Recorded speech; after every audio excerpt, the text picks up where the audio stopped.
going to work into the hips now. So we're going to first do a little rotation. So I want you to take the right leg out, you're going to flex it, and you're going to make circles with that right hip. And then the other way. So we're going to work all different patterns here with the hips. So if you have hip replacements, just be aware which ones are not good for you. So you're going to go in and out a couple times. So that's called abduction, adduction. And then we're going to take it out and slightly in front of us. So we're crossing the midline. Okay, so in, and then we go back and cross the midline behind you. So we're kind of making it almost like a Z.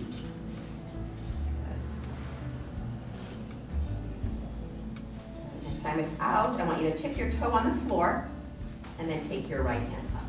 Reach that big long stretch. And bring it all the way down, and then take your leg in. We'll take it to the left. So left foot goes out, the foot is flexed. Circle. So you can start warming up with little circles, and then you can get big. Just kind of notice the range that you can do, and then go backwards. So every time we do this, we're really merging. And then we're going in and out a couple times. So you want to keep that foot flexed. This is your gluteus muscles working right here. Okay. So the next time you're out, you're going to slightly cross on from the front over across the midline, and then back out, and then backwards. So if you do have hip replacements, one of these motions will probably not work for you, and you will know it. Good. Next time you're out, touch the toe on the floor, and take your left hand all the way up. Good, and then release it, and then take it in. So we'll do a little wag the tail because we did lots of hip work. So the wag the tail releases the hips. So you just move back a little bit, you bend your knees, and then you take your hips over to the right, and you look over your left shoulder. And then back to the center, and you go the opposite way. And what I like about this pose is that you kind of make it your own. So you can, the more you bend your knees, you'll notice the more you kind of get over into the side and the hips. QL muscle, the gluteus muscles, all those beautiful muscles that keep your spine good and strong. Back and forth one more time. And then when we go back to the center, we're going to walk it back one last downward facing dog. And this time, we're going to walk the dog, but also add a little bit of that hip twist that we just did. So you kind of combining a couple of motions, right? You're up and down with the heels and actually side to side with the hips. This is what's going to keep your lower back and your hips fluid, flexible, with freedom of movement. All of that's going to make your back feel so much better when all these muscles can stretch. Go back to the center, walk yourself all the way up, all the way up. So we're going to take the right foot, and the belt goes across the ball of the right foot, and we're going to straighten that. So why is this pose so good? You know what? Because it works the upper and the lower body as well. So we're going to straighten up the spine, so that means you have to sit up tall. The leg will be straight, so you want the knee to be straight but not locked. I hope everybody understands what locked means, like hyperextended. We don't want that. The foot is flexed, take a breath, and exhale. The foot comes up just a wee little bit, and you'll notice it. It's almost like hitting a bumper, and once you do that, then you kind of found that spot. And then we take 3 or 4 long breaths here. So I want you to close your eyes because I want you to pay attention to where the breath's going to go. It's going to go down through your lungs, down to the hips, straight underneath your leg, all the way through your heel. So just imagine that flow of energy, that flow of strength, that life force, all the bones that support your beautiful legs getting strong right now because of this resistance. So that's important to visualize. This is a bone strengthening pose.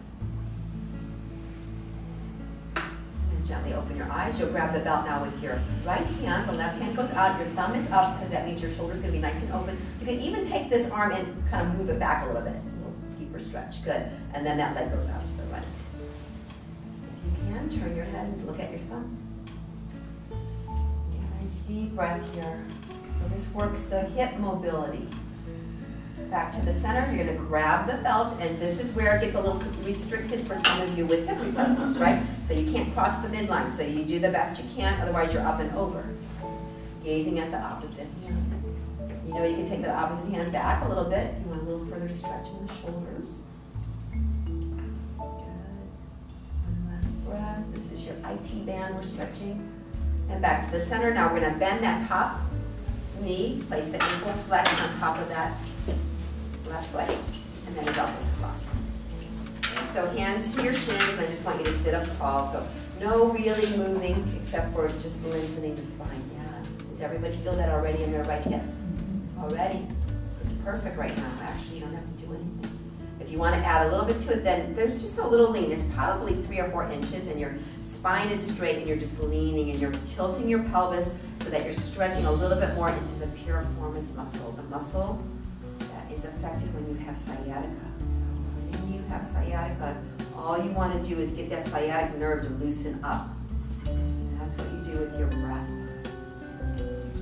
Everything about pain is tightness and tension. So if you can take deep breaths somewhere, you're going to release so much more. If you can do that, it's so beneficial. Because the opposite, our bodies are telling us we want to tighten up, we want to hold our breath. Good. The next inhale, you're back up. Grab a hold of the right knee so it's out in front of you, and you're just holding it. Let go of your hands, take them to the side of you. Good, and then straighten them out, flex your foot if you can. Good, hold it, and then point and flex all the way. Good job, Donna. That's good. It's a lot of work to hold that quad up. Good, and then maybe go like this. Okay, now with your voice. Okay, that's good. We just shook out everything that yes, that would really be good. Okay, so now it's going to be the left foot. Straighten it out, big strong legs. This is what makes you grow tall, and your spine is nice straight legs, right? So take a breath. Exhale, lift it up, up until it stops. You don't have to go any special spot. You already know where it is. Don't go too high up. Close your eyes. We're going to take 3 long breaths into your beautiful, straight, long, strong left leg.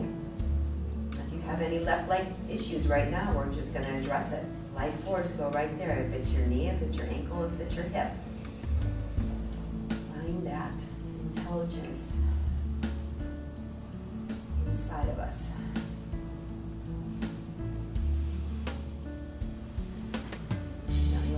You'll grab the belt with your left hand. Right hand's going to go out. And you know you have that option to go further if you want to stretch a little more into that shoulder. And then we're going to take that left leg out until it stops. Putting the inner thigh muscle. This one we don't pay attention too much.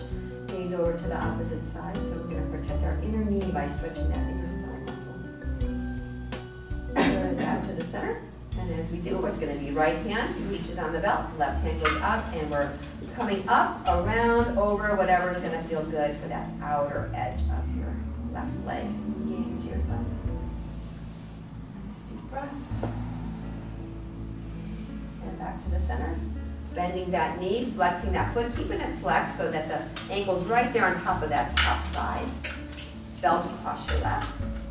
Hands to shins. As soon as you sit up tall, there's a little bit of a back bend, just a little tilt of your pelvis. You're going to feel that in your left hip. Now we're going to close our eyes. We're going to breathe a couple breaths here. And if you want to do that, just a teeny little lean. Doesn't matter if you do it or not. It might take you a little further. You always know where you are when your breath is telling you go or stop. Okay, so just taking nice deep breaths. And any of your friends who tell you about sciatica pain, show them this, okay? It's so important. It's really one of the best things to do. Last breath cycle. Good. Inhale, gently come up. Bring your knees in so that left knee is up a little bit. Good. Hands to your side. We're going to straighten out that leg. Hold and hover if you can, and then point and relax. And then release it, sit back, take your belt to the floor, close your eyes, and just kind of take a moment